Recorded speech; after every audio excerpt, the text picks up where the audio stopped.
Assalamualaikum warahmatullahi wabarakatuh. Berjumpa kembali di channel Cendekia Muslim. Teman-teman sekalian, kali ini teman-teman akan aku ajak untuk menyimak sebuah perdebatan ya, antara Nabi ke-26 setengah edan ya. Jadi dalam perdebatan ini si Nabi 26 setengah ini diinjili ya oleh seorang pendeta lokal ya dari Indonesia ya. Bahkan disuruh bertobat ini si Nabi ini. Jadi luar biasa ya. Baru kali ini ada seorang yang bergelar Nabi kemudian diinjili dan disuruh tobat sama sesama penganut ajaran agamanya ya. Seperti apa keseruan perdebatan antara Paul Zong dan seorang pendeta? Mari kita simak video berikut. Di situ habiskan. jelas kalian masih langgar juga, udah bilang harus jangan. Oke. Iya, Oke, jadi pertama ya saya ulangi lagi. Satu, Ya, sisanya aja banyak yang meleset. ya, terus. Ya, kedua, ya yang dibilang tadi apa tadi nubuatan 90% meleset semua. Bahasa rohnya saja sudah salah. Saya akan jelaskan nubuatan nanti ya untuk Pak Paul Zhang. Jadi sudah salah semua, Pak. Bapak mau jelasin apa lagi nubuatannya Niko, nubuatannya Yakub Nahuwe, Tibaria sudah salah semua. Tony Daud, Gilbert sudah ngawur semua, Pak. Saya bernubuat di sini, Pak. Berkali-kali saya bernubuat dan semua yang saya nubuatin terjadi semua. Yang saya nubuatin di sini terjadi, Pak. Lalu yang mana yang Roh Kudus, mana yang bukan? Nubuatnya seperti apa? Saya bisa jelaskan di sini. Nggak akan bisa, coba aja. Oh bisa, oke. Baik. Baik. Pak Paul Zhang, saya mau sampaikan sesuatu ya. Ketika saya berdoa kepada Tuhan, saya minta petunjuk Tuhan di desa mana atau di tempat mana saya penginjilan, dan saya dapat pernyataan itu melalui mimpi, dan di desa itu saya pelayanan sampai sekarang. Tuhan tidak suruh saya ke kota. Lalu saya berani berkata kepada teman-teman di gereja, saya diutus Tuhan ke desa ini. Saya pelayanan 13 tahun sampai sekarang, saya pelayanan di situ. Kalau para pendeta yang Pak Paul sebut tadi mereka salah dalam nubuat, kesalahan yang pertama, mereka melakukannya dengan kedagingan. Ya, bukan dalam tuntunan Roh Kudus. Oke, saya bertanya satu hal dengan Pak Paul Zhang. Pak Paul Zhang dibaptis Roh Kudus, pengalamannya seperti apa? Silakan. Apa yang Pak Paul Zhang alami? Loh, saya dibaptis Roh Kudus, saya simpel sekali, Pak. Saya tahu saya dibaptis karena saya penuh dengan rema, Pak. Loh, kok ketawa gimana, Bapak nih? Salah. Bapak ngomong salah gimana? Bapak mau langgar firman Tuhan ya? Saya bacain ya, Pak. Nih, Pak, Bapak baca baik-baik, Pak. Bapak harus belajar, Bapak itu harus belajar firman Tuhan yang benar, Pak. Nih, Pak, Yohanes 6 ayat 63, baca nih.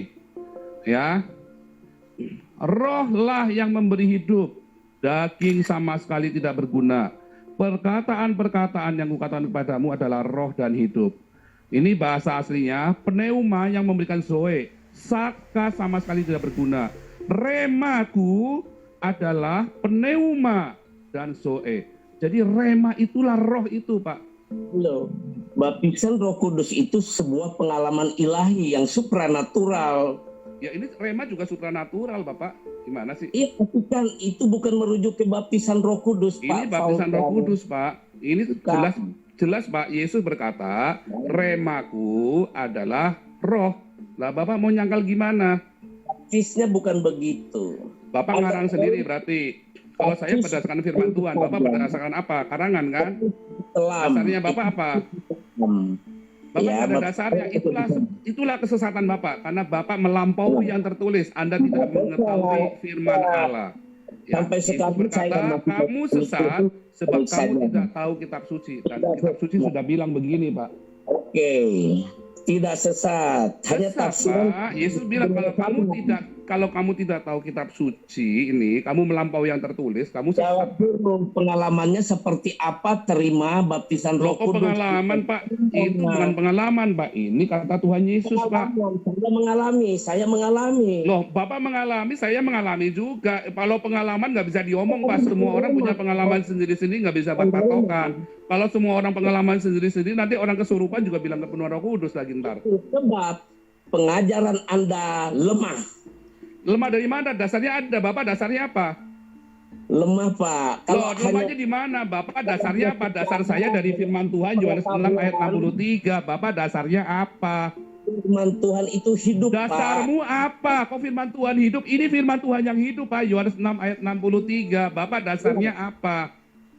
Iya, karena Bapak mengatakan bahwa baptisan Roh Kudus kok rema. Rema, ini bilang nih rema. Remaku adalah roh. Kalau Anda kepenuhan dengan rema, berarti Anda kepenuhan dengan roh. Tidak, beda. Kok tidak? Ini ayatnya begini kok beda gimana? Bapak tunjukkan ayatnya yang berbeda mana, Pak? Yang lain dengan saya yang mana? Tunjukkan ayatnya.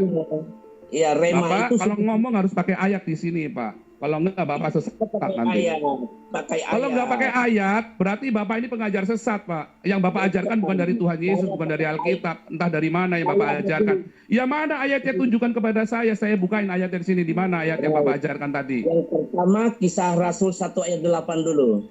Kisah Rasul 1 ayat 8 nggak bilang apa-apa, Pak. Kisah Rasul 8 mau bilang apa, Bapak? Ini Kisah Rasul 1 ayat 8. Tuhan, firman Tuhan kok enggak dibilang apa-apa. Loh ini loh, Pak. Bapak mau membela yang mana? Dasarnya Bapak, kamu akan menerima kuasa kalau Roh Kudus turun ke atas kamu.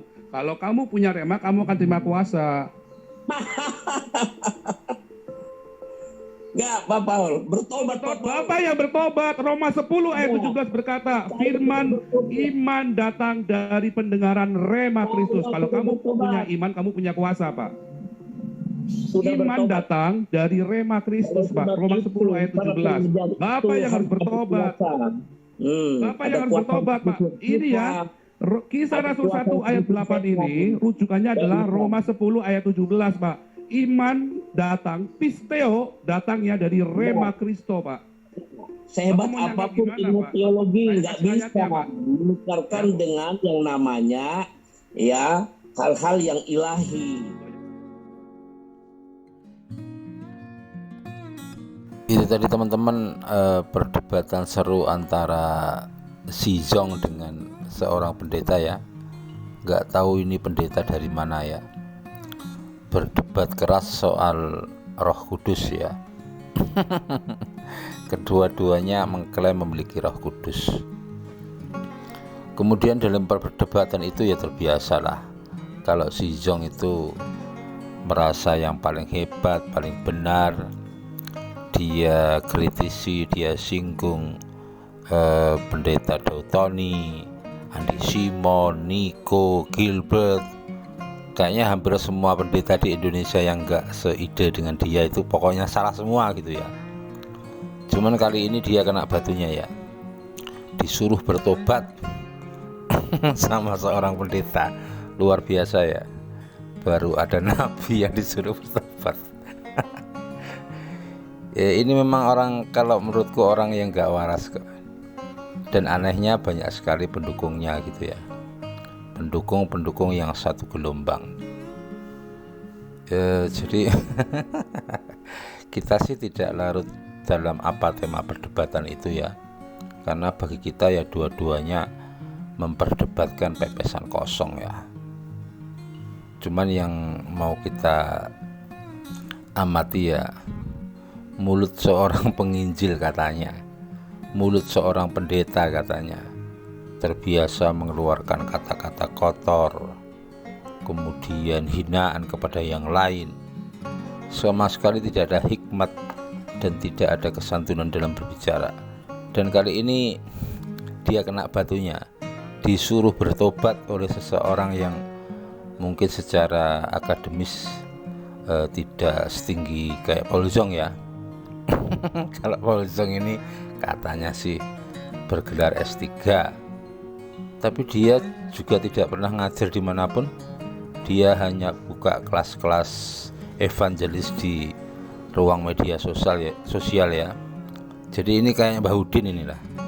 Jadi seorang yang menggunakan medsos ini sebagai satu-satunya ladang nafkah ya, dan jualannya hampir sama.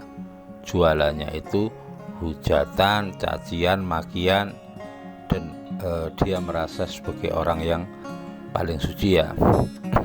Siapa tahu nanti kelak akan mentahbiskan diri sejajar dengan Yesus begitu. Itu aja teman-teman yang bisa aku sampaikan, edisi nyantai, kurang lebihnya mohon maaf. Assalamualaikum warahmatullahi wabarakatuh.